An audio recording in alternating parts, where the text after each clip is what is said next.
Look at the Whitney. Look at that. The sweat. Yes. All right. I want to jump right into this. Let's Um, do it. yes. Tell me a little bit about how the third season of Pose was produced entirely under COVID, because this is a whole new realm and way that television is being created that we're seeing now. Hmm. It was challenging. It was really challenging. We we began filming season 3 March of 2020, and we were up for about a week. I think we only shot for about 4 or 5 days, and then we were shut down for 6 months.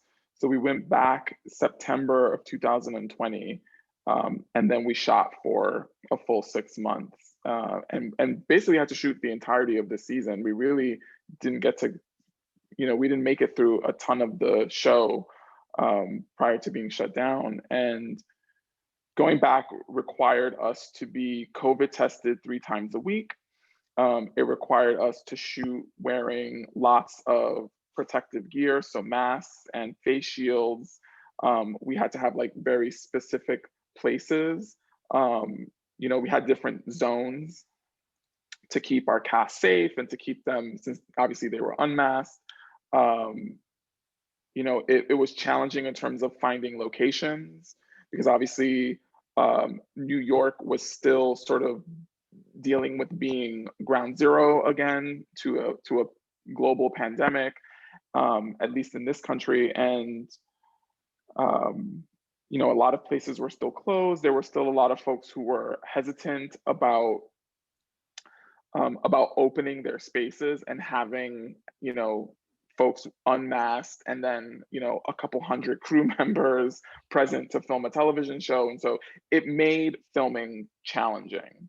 But I think, to the credit of not only Disney and FX, who really were great about ensuring that we all were following lots of protocols and being really safe, but to the credit of our crew, everyone came with their A game. So it was really remarkable to see how everyone just showed up and was so ready to work, and to keep each other safe.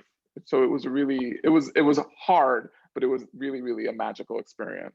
And you can see that too, because there isn't a moment in the entire season that doesn't look impacted by that. In fact, it looks bigger.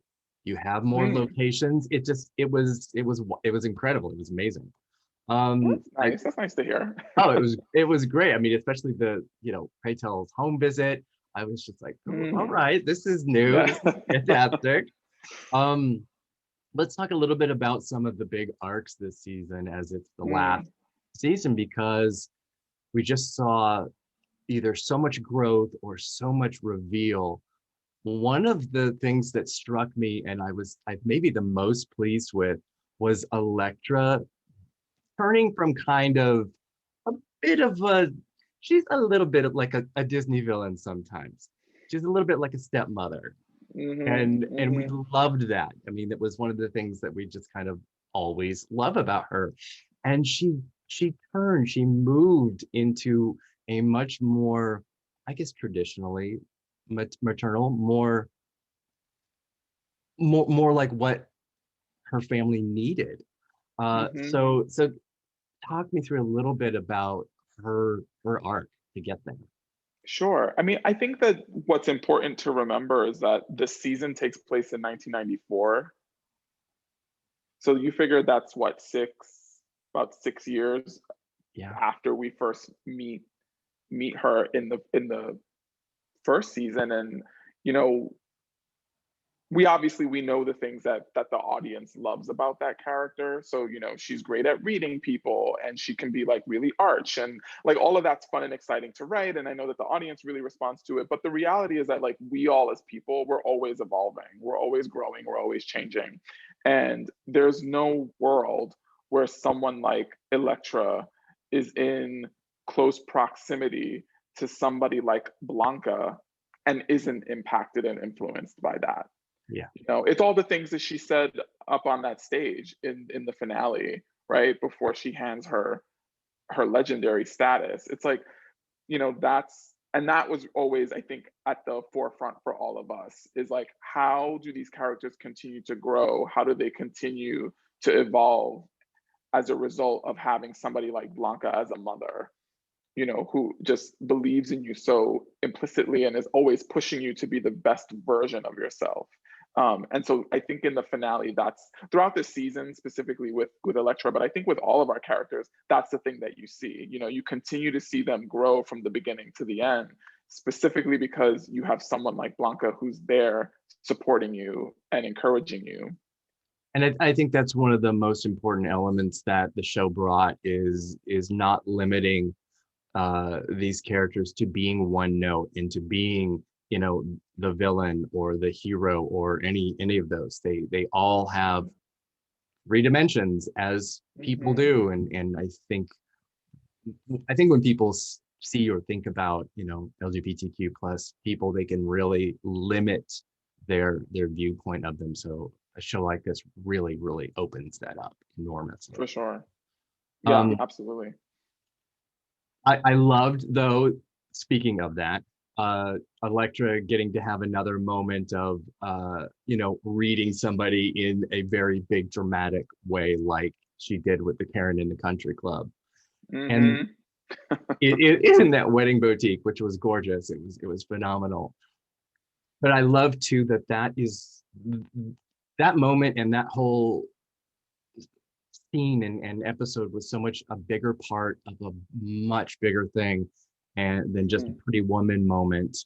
And you're behind a great deal of that, the Something Borrowed episode. Talk a little bit about that and the importance of how presenting marriage equality in 1994 speaks to now. For sure. Look at all of the legislation that's happening right now in our country that, is trying to, in some cases, roll back, and in others continue to hold down trans people in this country. It's like the trans community still has to fight for their rights. They still have to fight to be seen as human. It's like, how exhausting is that to always have to fight just to exist? If it's not bathrooms, then it's athletics. If it's not athletics, then it's marriage. It's always something. And so I think, in the case of Pose and telling the story of Angel and Papi's nuptials, which was a story that I know was really important to Janet Mock as a Black trans woman. It was really important for us to not just give that. I think our show has always given historical context, and so, but also just to remind our audience that these are still salient issues today. And it may not necessarily look exactly the way that it did then, and it may not play out exactly as it does on our show, but the reality is that the emotions behind it are all the same, and that in the way that you had Indya as the character Angel being really scared to step into this space to get this marriage license, that is still something that even today, folks still have that fear. And it extends to the queer community as well, because we've seen those stories in the media around like gay couples going and being denied marriage certificates, so the reality is like queer and trans people, even today, are still constantly having to prove their worth, fight for their rights, fight to have access, fight to take up space unapologetically. And so in this case, in the case of marriage specifically, I think it was important for us to show, especially because it worked out. And I know there was a lot of conversation. I saw people online talking about whether or not that really would have been able to happen, which the truth is that it did for some people. There were folks who were able to bypass that and still manage to get their license and get married. But I think what's so important is that we just remember that love is love. And while that may seem really pat and like a simple notion, that like we all really just want the same things. I hope that that's from our 2-episode wedding arc, that's the thing that the audience takes away, especially our audience who may not be familiar with these issues within the LGBTQ plus community, is that we all want the same thing. You know, like we all just want to be loved, we all want to be respected, we want to be heard, we all want love and community, and like that isn't such an unrealistic notion, and it's not that far-fetched to desire that. Like that's at base, that's the simplest. You It know, so should like be. it should be. Yeah, absolutely. Should be. Um, one of the other really most memorable and I think impactful moments was the bridesmaids rehearsal dinner. Yeah. I mean, again, like we talked last year almost at the same time, and there are so many elements in Pose that we've never seen before, the types of Hmm. representation that we've never seen before. Tell me a little bit about that whole sequence because it was so beautiful and celebratory. Thanks. Yeah, that was a really it was a really special moment to film that. To have 30 Black and Latin and Asian trans women all in the same space, communing with one another, because there really is like a genuine sisterhood off camera. Like all of those women, they all know each other, you know, like they are actual community. Many of the women in that scene are legends and icons from the ballroom community, you know, so to have all of them sharing that space on camera, that in itself felt like an incredible moment. But it was not lost on me what I was capturing while filming that scene, that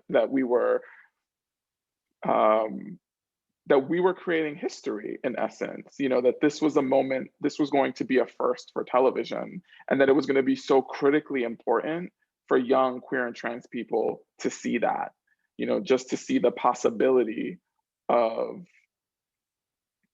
love, of finding love. And, you know, it's funny because I talk about this a lot when it comes to the show, which is I think that our show is seen as being really subversive because we ground our stories in truth, but in reality, we're not really reinventing the wheel. So much of what we've done on the show, it's like you've seen these things before. You know, that scene where, you know, it's the mother of the bride and Blanca's getting up and giving a speech about how much she loves her daughter. It's like we've seen that scene a million times. You've just never seen it from these people before. You've never seen this community, these characters having these conversations. And so that to me is, I think, what makes it so unique and special. And yeah, and anyway, all that to say that it wasn't lost on me that what was being filmed was going to go out into the world, and that it was going to be seen with those fresh eyes, and for some people for the first time.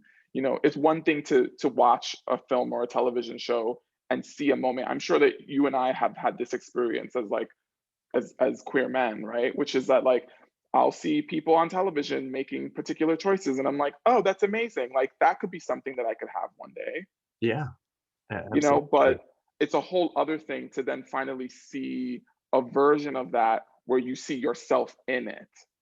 You know, that to me is completely different. It's like I watched plenty of shows and movies. Like I love, for example, which you reference, but like I love Pretty Woman, right? And I think that's great. And like I've always imagined like, oh, that would be so amazing to like find that great love. But like I recognize that like that's still a heterosexual couple. And so to finally see a version of that where there's two men, you know, and I get to now actually envision myself in that moment, wholly different. And so I think that was the incredible power of that whole episode. I think the whole arc and specifically that scene.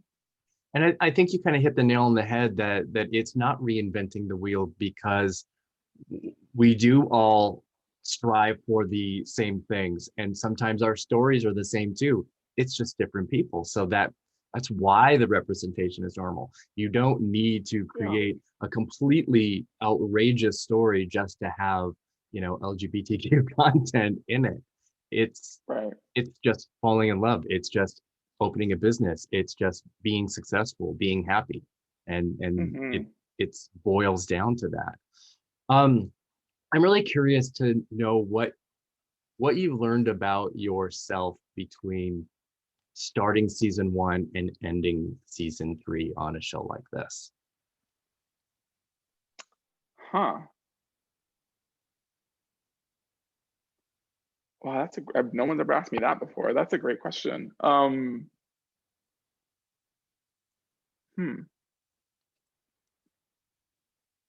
mean, it's interesting. I think the thing that I've learned about myself, and it's funny because there have been a lot of lessons along the way as like a writer, as a producer, as a director.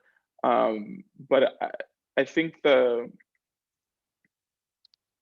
speak from the emotional place, which I think is that what I've learned working on this show is how critically important it is for me to always speak my truth, and to stand firm in that, and I learned that specifically from these characters, so spending so much time with Blanca and with Elektra and Pretel, and it's like they are, I reflect on these characters and I think about them all the time. I think about somebody like Candy, for example, played to perfection by Angelica Ross, and it's like I want to be that same, like I want to have that kind of verve. I want to be that honest and authentic. Like I want to walk around the world unapologetically and not being afraid to fight for what's right or to fight for my own rights. Like that's the thing that these characters do consistently every day. And I don't know that I always have the strength or the power or the willingness to do that. And so coming off of the show, the thing that I've taken away is like, oh, I want to be more like that. Like I take strength from their strength. And so I think that's the way that the show has changed me the most. I love that, because I think that is probably what so many viewers also took from that. So I think it's fantastic that as the creator, you were able to kind of go on the same journey as the people that were watching. I loved Angel Curiel's comments that he grew and his understanding grew of the trans community in a way that was probably only possible as being a part of the show and in his relationship. And I can't think of anything that shines brighter than that. It just is what it is. Yeah, for sure. I mean, I think we've all been so deeply impacted by the show and by these characters and by the narrative. And it's like, how can you not? And I think that's we all as LGBTQ plus people, like we've come from this long, beautiful line of people who had to really fight to be here. And I think that, we as a community are like, our history isn't taught in school curriculums. Like we really have to go out and we have to seek our history. We have to look for it. And we have to center it ourselves. And I think that that's been the beauty and the value. And I think the repeating message for me whenever I'm meeting fans of the show out in the world is like, oh my goodness, like there's just this real true, if not an education, then a reminder that it's like, wow, we really have such a beautiful community that we come from. And we have done so many incredible things for ourselves and for each other. And so how incredible is it that to me, that's what the show has done, is just honored that. I totally agree. Steven, thank you so much for chatting today. Thank you. I am really excited for what you have coming post Pose. So it will be on my radar at all times. Listen, when I'm ready to talk about it, you'll be the first one to know. I've got my like little list right here, and I'm just like, I can't wait for this. Oh my God. Especially 81 words. Oh my God. I'm like, yeah, we'll talk about that later. Thanks so much, Steven. Have a beautiful day. Thank you. It's great to see you again. Bye.